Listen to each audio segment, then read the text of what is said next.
A brief overview of all of my favorite music festivals. I've gotten a few comments and seen videos recently about the differences between some festivals, so I'm going to tell you about my favorites. If you've been to them and you have more to add to the conversation, please comment, or if you've been to ones that I haven't been to and you want to suggest them, please do, in case it helps someone figure out ones that they want to go to. Electric Forest is in Michigan. It's about an hour drive from Grand Rapids, 3.5 hours from Chicago. It is in mid-June and it is 40 to 50,000 people. It's a range of EDM with a mix of house and bass, and also a little bit of live band, jam band. The Forest is literally unreal. At night with the lights and everything, like, it is so pretty, but also during the day, there is so much art in there just for the sake of being art and being cool things to explore and look at and go on side quests with. Along with the side quest opportunities of just exploring the forest, there's also been, for the last 3 years, maybe 4, something called Dream Emporium. Before that, it was the Hangar. But the Dream Emporium, I don't even know how to describe it. It's a bunch of different rooms with different themes, and it's like you're in a dream. A few that I have experienced are, I've been kayaking in there, watched wrestling. One, I walked down a hallway that was a vagina, and then I was birthed into a birthday party themed room. And that's just a few of them. There's a ton. So a ton of like cool things that you can explore. The 3 biggest stages are pretty basic stage design, nothing too special. But the stages in the forest are really cool. Honeycomb is my favorite. It's so pretty. There's also a water park that I've never done, but you can take a quick shuttle to it. I don't know if people go during the festival, but people definitely go early to go the day before the festival, and maybe the day after too. There used to be established afters, but those were shut down after last year. And so now they moved the music back a little bit, like actually in the festival, but they are pretty strict with shutting down Renegades. Bonnaroo is in Tennessee. It is about an hour outside of Nashville. Historically, it's been mid-June as well, but that might be changing after this year. And it is 70 to 100,000 people. This really shouldn't be included on my list of favorites, but a lot of people have been asking the differences between Forest and Bonnaroo, so I'm including it. But with the caveat that this was my first year going, and so I only got to experience one day of it. Bonnaroo felt a lot less immersive than other festivals that I've been to. It felt like a field with some pretty basic stage design and then a lot of corporate activations. For instance, one of the activations that I went to a few times for Mariah to get a beer, it was like you were in a dive bar, which was cool, but it's not like you're just hanging out in there. You wait in line, got a beer, and then left. So maybe I would have found more if I explored more over 4 days, but it didn't feel like there was any art for the sake of art. It was all backed by a corporate sponsored thing that the purpose of it being there was basically just for you to buy that thing. The one thing that would get me to go back to Bonnaroo, it has the most diverse lineup genre-wise. A lot of these are just EDM with some jam band, whereas this had country, some pop punk, and it really spans like every genre. Dirty Bird CampINN is in Orlando over Labor Day weekend. It's at a new place this year, so I'm not positive what the size will be, but the last year I went, it was 3,000 people. Dirty Bird is a house label, Claude Von Stroke's house label. And so there is a lot of house, but it does have a diverse EDM lineup as well. This is the only one I'm gonna mention that isn't a camping festival, but it's kind of like a camping festival because it's at a resort.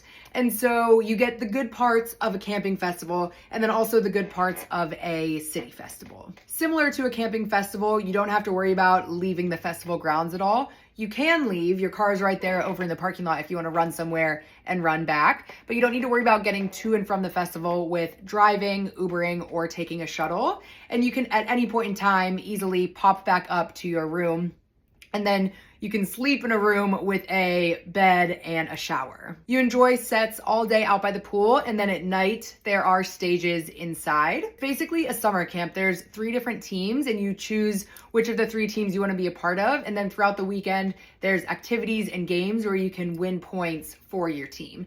The silliness and goofiness levels at this festival are off the charts. Music goes really late. There are sunrise sets out at the pool, and then there are Renegades throughout the whole weekend, where like last year, Claude Von Stroke was just playing in someone's hotel room or on a cart in a courtyard. Halloween is in Florida. It's about 3 hours from me in Tampa and from Orlando. And then it's like an hour and a half from Jacksonville, Gainesville, and Tallahassee. And it is Halloween weekend and around 20,000 people. It's kind of like a mini forest where there's a lot of things to explore and art just for the sake of art. Like there's a big pond in the middle of the venue that you can't swim in, but they do like projection and laser shows over it, which are really cool. Pretty basic stage design. This still has a good mix of EDM with house and bass, but of the ones I'll name, this is the one that has the most jam and live band, aside from Bonnaroo, I guess. Also has some really cool renegades throughout the campgrounds that do not get shut down, and they have like legit production. And it being Halloween makes the outfits so much fun. My friends and I always do like group costumes, and it's a lot of fun. Lightning in a Bottle is in late May. It's in California. It's like 3.5 hours from LAX, and it's 20 to 30,000 people. It's mainly a mix of EDM with a little bit of live band, like Krungbin was there this year. But honestly, my personal opinion, I didn't love the lineup. This is the only year I've went, so I don't know if it's just this year or if it's how they book in general. But there were quite a few instances where we were bouncing around stage to stage because we were like, like this is fine, but maybe there's something better. And nothing was really like holding us like, oh, this is good, we need to stay at this. But there is really cool stage design and so much to explore, so much art just for the sake of art. Similar to how I said that Bonnaroo had that like commercialized dive bar, LIB has a structure that it feels like you're in a basement in the 70s, and it's literally just there for you to hang out. There's no like monetary reason for it. No commercialized reason for it. And they have cool stuff there. Like one night they had a like 70s prom theme.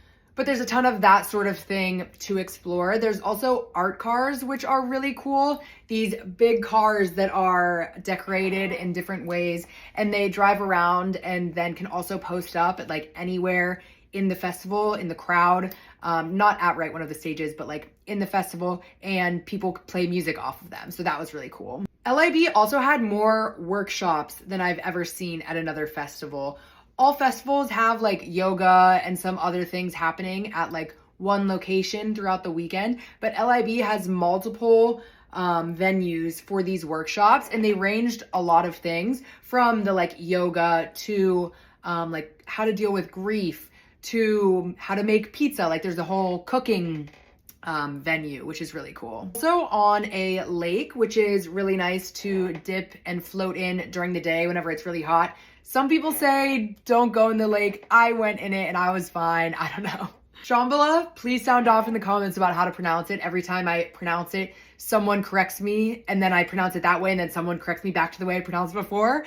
But it's in late July in Salmo, British Columbia, Canada. I've always flown into Spokane and then driven the 3.5 hours to the festival, which also involves crossing the border and going through customs. Big mix of EDM, similar to Electric Forest, but a lot smaller. There are 20,000 people, a lot of art just for the sake of art, and a lot of like exploring and side quest opportunities. The coolest stage design I have ever seen. Literally bury me at Pagoda and at Village. Like, they're just so good. The festival grounds are also really small, which makes it really easy to go from stage to stage, but somehow there's no sound bleed. Like one year there was Excision, Grizz, and I think John Summit all on at the exact same time. And Mariah and I made it to a good portion of each of those 3 sets because it was so easy to go from one to another. You only go through security once the first day whenever you are arriving in your car. And so you don't need to worry about waiting in lines every day to get into the actual festival grounds. It is a dry festival, so you cannot bring or purchase alcohol there. It's also on a river that everyone goes during the day to float and hang out in the river, and it's a lot of fun. There aren't any after tier. The sets go until like sunrise, so there's no need. This is my favorite festival that I've been to. Lost Lands is in Ohio. It's about an hour outside of Columbus. It is in late September, and there are 40 to 60,000 people. There are a handful of house sets of like Wooly doing a house set with Stumpy and that sort of thing, but this is a bass and dubstep festival. The stages took my breath away the first time I saw them. They are massive and really cool stage design. The 360 stage that they introduced last year is so cool. No 360 stage can beat it. They also have a bunch of smaller stages within the festival grounds that have the afters, so no renegades. Very immersive environment. They really commit to the theme, which is a lot of fun. This is one that I've been going to every year since the second year that it's happened. And every year I can see the improvements that they're making. Like Excision and his team really listen to what people are saying and they make it better every year. Elements is in Pennsylvania. It's about a 2-hour drive from Philadelphia. It is in mid-August and has around 10K attendees. It has a mix of all EDM genres and honestly pulls a crazy lineup for how small it is. People describe it as a mini forest. There's some really cool art and immersiveness. The stage design at Elements is really cool too. One of the most unique and notable things about Elements that I thought was the way that they do afters. It's a bit of a walk to get to them, but there's a big loop where people set up these stages with really nice production and everything.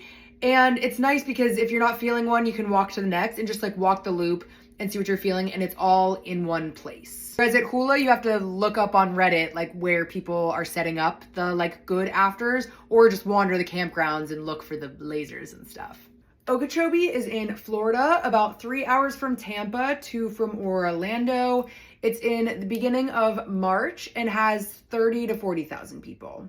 Historically, it's a mix of genres, kind of similar to Bonnaroo with EDM, but then also pop, rap, indie, etc. But it has taken a few years off and changed ownership. And so I'm really excited to see what kind of lineup they put together this year. There's a lake that you can swim in during the day. And thinking back, I don't think the stages are much to write home about. There are 2 stages outside of the festival grounds, outside of security, where there are afters. And I don't know if I'm just remembering incorrectly since it's been a few years since they took a few years off, but I'm not remembering much art for the sake of art. Obviously some, but not as much as some of these other festivals. I'm not remembering much side quest ability, but for some reason the vibe at Oki is amazing, and another one where the goofiness levels are just off the charts.